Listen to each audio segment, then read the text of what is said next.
문재인 대통령 취임 이후 국제사회에서 한국이 무시당하는 이른바 한국 소외로는 거의 사라졌습니다. 하지만 위안부 합의 재협상 문제를 어떻게 처리할 것인지에 대한 논란은 오히려 가열되고 있습니다. 왕선택 통일외교 전문기자의 보도입니다. 지난 대선 기간 문재인 대통령을 포함한 주요 정당 후보들은 지난 2015년 체결된 한일 위안부 합의에 대해 재협상을 약속했습니다.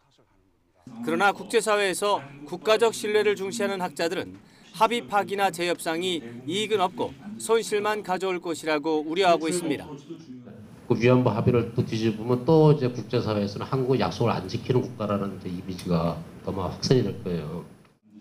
그러나 반대 진영에서는 국제협약이라고 해도 흠결이 있다면 재협상이 가능하다는 입장을 고수하고 있습니다.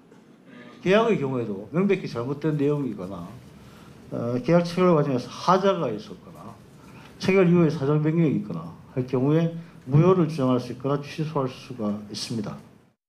위안부 할머니 가운데 34명이 일본 정부의 위로금을 받거나 받는 중이고 12명은 거부하는 상황에 대해서도 의견이 엇갈렸습니다.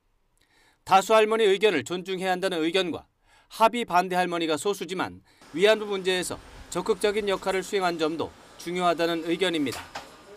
12분이 받지 않았다는 사실, 그리고 이 12분의 생각이 지금까지 위안부 문제를 이끌어왔다는 부분도 좀 반영이 돼야 될 것 같습니다. 위안부 합의 내용 자체가 문제가 아니라 박근혜 정부가 국민과의 소통에 실패한 것이 문제였다면서 재협상을 추진할 필요가 없다는 의견도 나왔습니다.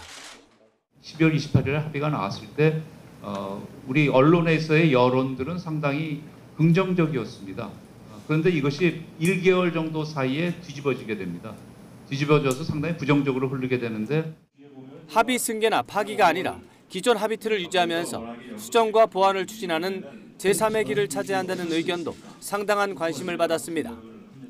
특히 지난 1998년 당시 김대중 대통령과 오부치 게이초 일본 총리가 채택한 합의로 한일 관계에서 최고 모범 사례로 꼽히는 한일 파트너십 선언 20주년이 내년이라는 사실을 활용하자는 제안도 나왔습니다.